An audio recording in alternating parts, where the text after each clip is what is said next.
Our series of interviews for Saving America establishes that the world is full of interesting people. We welcome Dom Einhorn for his first appearance on Saving America.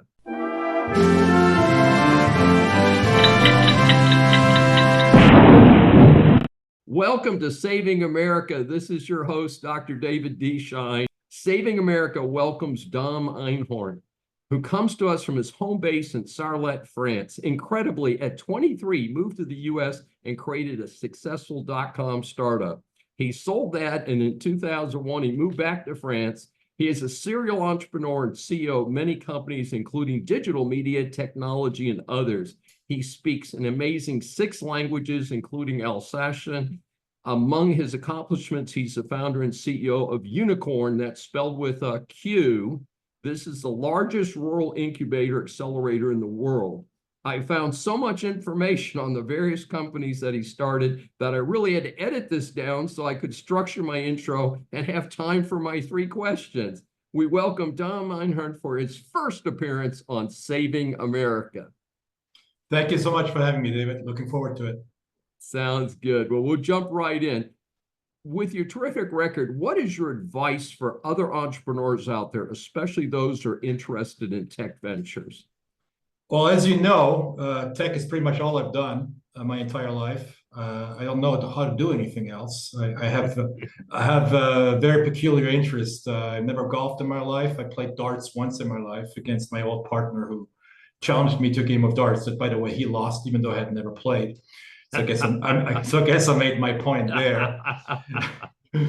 But when it comes to tech, I've been in tech business since 1993. Clearly, tech has evolved dramatically since that time. It's always moved fast, but it tends to move faster and faster. And the closer you seem to be getting to the horizon, the more it shifts away. So I think the biggest piece of advice I would give to any entrepreneur in the space, as well as to any investor, is to not focus on what changes, but instead focus on what does not change. And that's usually where we see the real opportunity. Now, what doesn't change? People tend to change a lot less or a lot less faster than technology does. So communities, for example, when you're building a business, a B2C business, business to consumer business online, for example, you're trying to engage with people. You're trying to retain people, you're trying to nurture people. That sense of community, in my book, is more important than it's ever been, no matter how much the technology changes, no matter how we engage with people. So the early days of the internet, before the Facebooks, before the Instagrams, before the LinkedIns, before any kind of social media, we had bulletin boards. I'm now talking the years, for those that are old enough to remember, 1992, 1996-ish. We had news groups. People were engaging using primarily text. Then they were engaging using images as the technology would mature. And then in the early to mid 2000s, a little bit of video, more and more video. Now you have TikTok that you guys might be banning soon in the US, which is video only. But at the core of this, despite the technology changing, the willingness of people to engage into meaningful interactions, into conversations, that never changes, never has changed. Storytelling, we've been telling each other stories since the first campfire, I guess, or even before the campfire. That becomes more and more important. So when you're looking at building a business, the best recommendation I could make is focus on what doesn't change, what will be here tomorrow, because none of us have a crystal ball to predict the future. Well, I think that's very sage advice. And in fact, in order to make sure I made the time this morning, I skipped my technology networker at the new ION Center here in Houston, which is sponsored by Rice University. And it's very interesting to have people like me who are consultants to business meeting with what are, generally speaking, some very young entrepreneurs. Some of them have, college age, a couple even high school age. So it's a very dynamic time in the world. Let's switch gears a little bit here in our question number 2. You are also an active investor in sports franchises, including previously a semi-professional rugby club. What attracts your interest in sports franchises, and rugby in particular? I think it's a great transition from the first question. I don't think there is too much of a dichotomy between the first and the second question. It goes back to community. Where do you find the most engaged communities? The most loyal communities in sports. I talk to any, you're in Texas, Dallas Cowboy fan, right? Obviously, those go way beyond Texas because we have them in France as well. I grew up as a Raider fan. I still am. Lord forbid, it's been over 20 years since I've had some satisfaction on the field. Yet I'm still a Raider fan. And what attracted me to the Raiders very early on is I was very sensitive to brand. Right. So, for example, here's a brand. Here's a rugby team, our local rugby team in Haguenau, France, right here, for those who have video. Okay. Yeah. And something we're going to talk about a little bit later on the back end. Right. So what's interesting about sports is that you can directly engage with a fan base. You can carry a message that's a sports message, tag along a sponsor message in a very organic way, in a way in which it resonates. So and now I'm talking primarily about amateur sports and semi-professional sports. When you go into pure play pro sports, it tends to get a little different. But at an earlier stage, if you're looking at an amateur sports team, it's typically run like an amateur startup. You have a lot of volunteers, a lot of people that work for free, some of which have been with the team for 30, 40 years. They only have the team's best interest in mind, clearly, because they're not getting paid. Yes. They're diehard fans. They will do anything for this team to, in many cases, survive, because the team has very little in terms of means.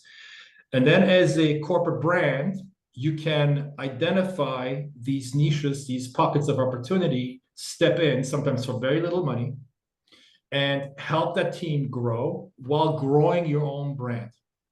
So the local team here in Haguenau, northeastern France, we've been with now for just a little over a year, that we invested in. We completely redid their entire brand, their jerseys, the derivative products, like the one that's right on this table here, mouse pads, bags, jerseys, the whole gamut, with a redrawn brand, which is their own, which is a historic brand. The club's been around for 50 years. And tag along our brand, Masters of Trivia, and growing them together in a very symbiotic way. Every time their brand is shown, ours is shown. Every time ours is shown, theirs is shown. It's also shown in a way that's engaging to the fan base, that's engaging to the press. So every Sunday, typically, or every Monday, sorry, because the games are on Sunday, the weekend games are covered in the press, on social media, and you can measure the impact that you have for your own brand, and you can measure the ROI, the return on investment, or what we call the return on brand, the ROB. You can measure it down to the dollar. There's software today that allows you to see how many times the human eye on social media, or when they're looking up the pictures of the weekend game, has seen your brand and put a value on that and calculate what the ROI is depending on the ad spend that you allocated towards that effort. And what we found out, and that's to answer the second part of the question, why rugby, is that if you look at sports in general, according to our research, internal research, and we spent a lot of time on that, the number one sport in the world in terms of ROI, sponsorship ROI, is ping pong, table tennis. Okay. When we saw that, we were like, wait a second, how is that? And I have a late brother who was a businessman as well. He would only sponsor table tennis, and he had told me this already 10, 15 years ago, and I kind of brushed it by the wayside and said that he probably had one too many drinks to tell me this today, because it was on a weekend. And it turns out it was right. So but very often it's due to extreme examples. So let's take one example. During COVID, we all remember COVID. Yes. We all remember that all sports games were literally banned as a result of human contact. When that happened, in places like ESPN, pure play sports channels panic, right? We had all these games planned. Now we got nothing to show. What do we show? What's going on? What do we have in our library? What can we show the people? What's engaging? Oh, we have the World Championship for ping pong from last year. Ping pong is always interesting to watch for anyone, whether we like it or not, right? But now behind that table, with the camera angle straight on it, you have now a game that's never been seen before, where 2, 3, 4 million people per week watch now these World Championship tennis ping pong organization, and the sponsor behind the table spent $3,000 to have their sign there and getting millions of dollars worth of exposure.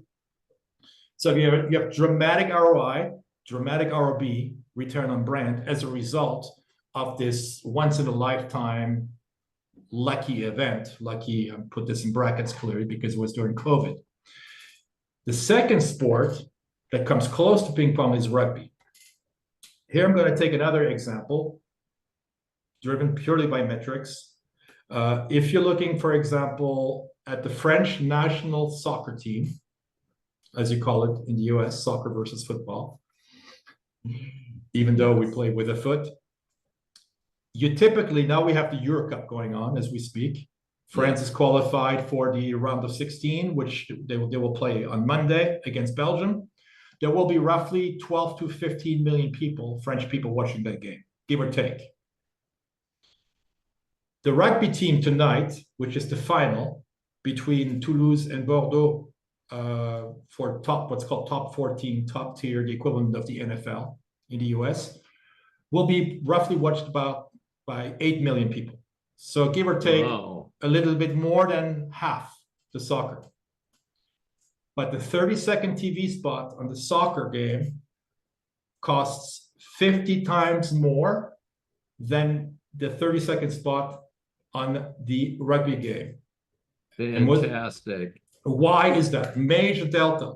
Well, the reason is what we call in the advertising business the upfronts. The first one is sold upfront, as the name indicates, ahead of time, a year ago, just like the Super Bowl spots that are going for $7 million a piece.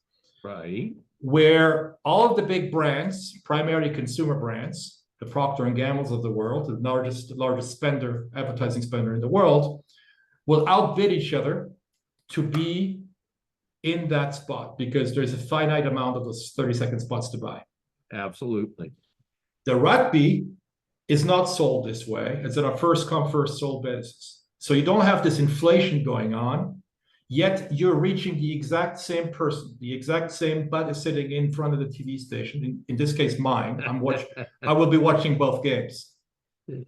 So why is it that my butt in the chair watching the football game, the soccer game, costs 50 times more than my butt in the chair watching the rugby game? It makes no sense whatsoever. The impression is exactly the same. So we're looking for these opportunities. And in amateur sports, you have massive opportunity for investment. I would recommend any serious brand that's looking to generate positive, strong ROI on their brand to follow a similar path. If you need help with how to do it, you can contact me. That is incredible. And by the way, Houston, Texas, where I am, has just announced that, and it's out in a suburban location, is the Houston SaberCats. I follow them. I follow them on Facebook. Yeah. Yeah. So they are, and I met with their. He's now part of my LinkedIn loop. Is their head of promotion. So it's interesting because it's just hitting in Houston also.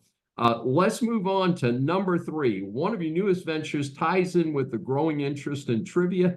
Tell us about Masters of Trivia, which I hear you put on a shelf 20 years ago, but you booted it up last year. And of course, you showed us your drinking bottle next to you with the Masters of Trivia on it. Yeah, this one right here. Right. So trivia is very interesting. It's a very interesting topic. I've been a trivia fanatic since a very early age. I used to compete in quiz contests in a format where you'd get hit up on any topic in 5 different languages. You wouldn't know which topic would come next and in which language it would come to you. So it's the ultimate in terms of multitasking. But at the most granular level, what's really exciting and fascinating about trivia, it's the core unit of knowledge. In other words, if we're looking at our own discovery path online, if we have a question in our minds today, what we do is we typically type it into Google. If we're looking for George Washington's birthday, we're going to take the answer because it's going to be immediate, boom, and we're going to be happy with that because it's the only thing we're looking for. But if we're looking for Ronald Reagan's curriculum, we're going to have to dig deeper. We're going to see his birthday. When we click likely on Wikipedia, Wikipedia giving us an encyclopedia knowledge on pretty much anything. And that we're going to sift through and maybe find what we're looking for, maybe not. In all likelihood, we will find it. However, there is a missing piece to the puzzle, which is how do we test our own knowledge against any topic? What if we had a de facto Wikipedia-like resource that allows us at the most granular level, be it a butterfly, a bird, an American president, a football team, an obscure topic in another language, a systematic way of testing our knowledge on that topic, learning as we go in a gamified way. This is really what we're setting out to do, basically helping the world become smarter on any topic. Today, you may have seen it earlier today, we celebrated Mike Tyson's ear biting of Evander Holyfield, which happened on June 28, 1997, believe it or not, 27 years ago. So for those who remember that event, you know, that was almost 30 years ago, 27 years ago today. So in this case, we use that as the hook. You know, it's a bite, but you know, we can call it a hook, a marketing hook, to draw people in. Oh yeah, I remember this event. And then here is a 23, in this case, a 23 question quiz about Mike Tyson. You can test your knowledge about what you remember about him, what you know about him. But the objective is to do this on millions of topics, on any topic under the sun, in any language under the sun. So it's an absolute massive undertaking. On the same lines, we're organizing the first European Quiz Championships. This is, I don't think I mentioned this to you, but this is an event. I haven't heard this yet. Go ahead. I will invite you to. It will take place in our neck of the woods here in northeastern France in Alsace. The website is currently under construction. It will be quiz67.com. 67 is the name of our department. France is divided by departments. And it will bring together over a Saturday, Sunday, players from around the world, primarily European, that will compete on Saturday in a confined environment in a massive sports hall against each other. And then on Sunday, the following day, we will open up the winners who will then compete against the rest of the world in a hybrid format, both online and in the physical presence, with a massive screen where people can follow what's going on. We're going to provide more context prior to every quiz contest, meaning that if you're playing a quiz about the Civil War, you will get a 3-minute clip playing first to draw the people in, to give them more context, rather than taking the average Frenchman who knows nothing about the Civil War and just parachuting them into a quiz about the Civil War, which would make no sense. Yeah. And we're going to do this in French, in German, in English, and in Alsatian, which is our local language. Yes. So that's going to be the gist of the event. But coming back to the trivia itself, it's also a massive business opportunity, which ties together with your first and your second question. In other words, tech, sports, and masters of trivia. How do they all tie together? Well, if you can target a user down to the most granular level, and you look at these unit economics, and you're taking, knowing that you can create a quiz on any topic under the sun, in any language under the sun, you can pick any. You can drive community to that topic because no matter how targeted that interest is, let's say fly fishing, not in general, but fly fishing in northeastern Montana, you will have a community of fly fishermen in northeastern Montana that you can target with a quiz that's specifically built for that purpose. And then you can tie in local guides, fly fishermen from northeastern Montana that will want to sponsor that quiz with pinpoint accuracy, content and context. When you're going to that guide, today, he's probably using some Facebook ads, he's probably using some Google ads, maybe some other venues, but very often he's challenged to find the right medium that is perfectly aligned with his line of business. That is no longer the problem here with what we're setting up to do. We can give him the perfect context and the perfect content and align them both together and make them both resonate without turning off the user.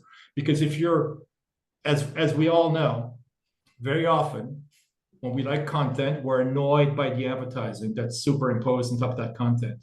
Absolutely. But if that content, if that context is perfectly aligned with the content, if I'm playing that fly fishing trivia quiz about Montana, and the ad that's rolling right next to it is a fly fisherman from northeastern Montana, I'm not going to be turned off by it.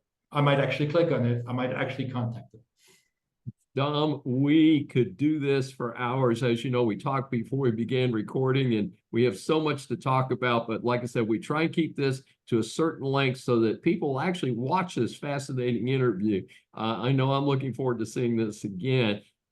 Tell people, how can they get more information about you? Where should they go? Probably the easiest way is the way you found me, is on LinkedIn. So okay, I believe I'm the only Dom Einhorn, D-O-M, not Don, not with an N, with an M like Mary, Einhorn, yes. Einhorn. And from there on, you'll find the links to Masters of Trivia, our website, and everything else. Fantastic. This is Dr. David D. Schein for Saving America. Thanks for joining us. And if you've enjoyed this episode, please subscribe on your favorite platform.